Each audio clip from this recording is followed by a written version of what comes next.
ஒரு ஈஸியான ஒரு வடை செய்ய போகிறேன். அரிசி மாவில் அடை அப்போ மாதிரி இருக்கும். ஒரு ஈஸியான அடை எப்படி பண்ணலான்னு பார்க்கலாம். மிளகு அடை எண்ணெயில் போட்டு பூரி மாதிரி சின்ன பூரி அடை செய்வோம். இதில் வந்து வறுத்த மாவு 1.5 டம்ளர் போட்டிருக்கேன்.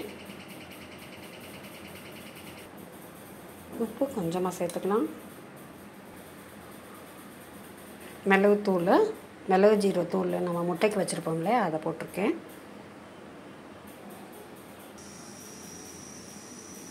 சுகர் வந்து 2 ஸ்பூன்.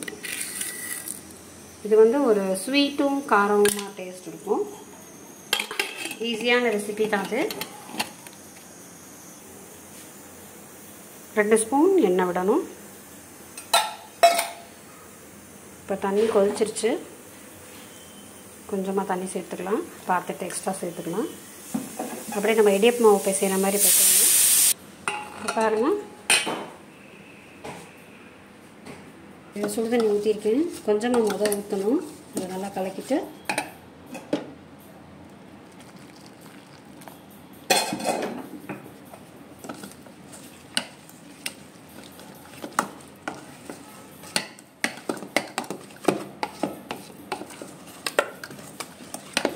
இது கொஞ்சம் தேங்காய் திருவி உருட்டிடுவோம் மாவை.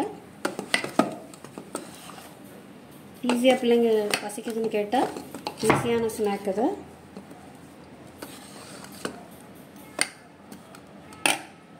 இந்த மாதிரி இருக்கணும் மாவை. இப்போ நம்ம தேங்காய் திருவி போடணும். இதில் தேங்காய் திருவினதை சேர்த்தாச்சு. எண்ணெயை தொட்டு இந்த மிளகு அடை மாவை ஊற்றணும். கீழே கொஞ்சம் எண்ணெய் அந்த பேப்பரில், பிளாஸ்டிக் பேப்பரில் போட்டிருக்கேன். இலை இருந்துச்சுன்னா, வாழை இலை இருந்துச்சுன்னா வாழை இலையில் போடுங்க. பாருங்க, சின்னதாக ஒரு பூரி மாதிரி குட்டியை கட்டியிருக்கேன்.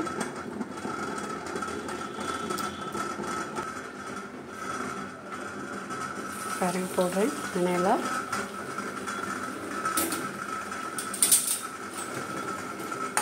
அனல் வந்து சின்னதாக இருக்கட்டும்.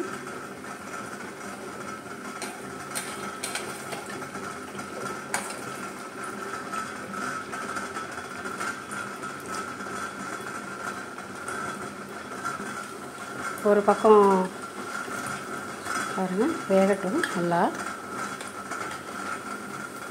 அப்படியே திருப்பி விடணும்.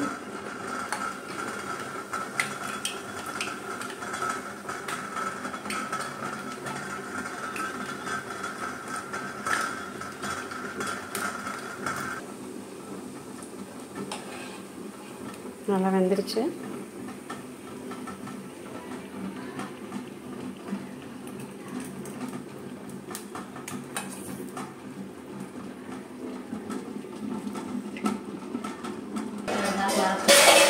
அப்பம் பாருங்கள்,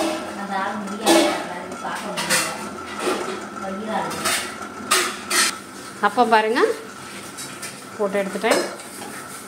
இது நல்ல பூரி மாதிரி வரும். அரிசி மாவு அப்பம் ரெடி ஆயிடுச்சு. ஒரு டேஸ்டான அப்பம்.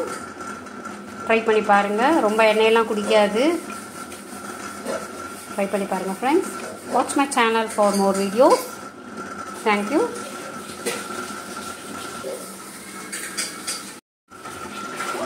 இந்த அப்பம் வந்து இந்த மாதிரி இருக்கணும். பிச்சா ரெண்டாவது இப்படி பூரி மாதிரி வரணும். அரிசி மாவு மிளகு அப்பம், அரிசி அப்பம் ரெடி ஆயிடுச்சு. பாருங்கள், இதுதான் நல்ல பூரி மாதிரி இப்படி வரும்.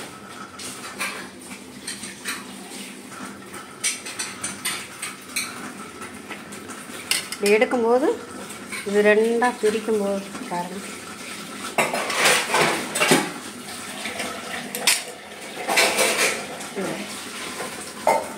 நல்லா ஒரு ஹோலாக இருக்கும். இந்த மாதிரி இருக்கும். பாசிப்பருப்பு பாயசத்துக்கு வெல்லம் ஒரு 150 கிராம் போதும். வெல்லம் பாதி, சுகர் பாதி கூட சேர்த்துக்கலாம். ஏலக்காய் தூள், உப்பு 1 பிஞ்சு, இங்கே பாருங்க 1 பிஞ்ச் தான் உப்பு.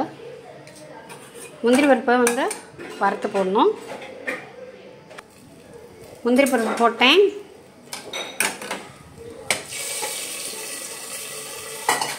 எப்பயும் ஒரு சின்ன டிப்ஸு, பாயசத்துக்கு வந்து எந்த பால் வந்து காய வச்சதை சூடாக ஊற்றக்கூடாது, ஆறினோன்னு தான் கலக்கணும். இங்கே பாருங்கள் வெல்லம் போட்டிருக்கேன். இந்த வெல்லம் நல்லா கரையணும். இந்த கரைஞ்சோடனே பால் ஆறின பாலை தான் நீங்கள் கலக்கணும். இல்லை கொஞ்சோண்டு பாலை ஆற வச்சுட்டு இதில் கலந்துக்குங்க. அப்படியே உடனே கலந்திங்கன்னா அது தெரிஞ்சு போயிடும், பாயசம் டேஸ்ட்டாக இருக்காது. இதுக்கு தேங்காய் அரைச்சி போடலாம். அரிசி கொஞ்சம் அரைச்சி போடுவாங்க, ஜவ்வரிசி கொஞ்சம் வேக வச்சு கூட போடுவாங்க. நம்ம என்ன ஃப்ளேவர் வேணாலும் சேர்த்துக்கலாம். நான் ஏலக்காய் போட்டிருக்கேன். இப்போ பால் கொஞ்சம் ஆறட்டும், கலந்துடலாம். பால் காய வச்சு வச்சுருக்கேன். தேங்காய் பாலும் போடலாம், ரொம்ப நல்லாயிருக்கும்.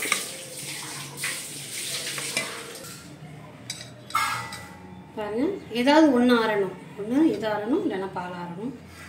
கலக்கலாம் பாலை.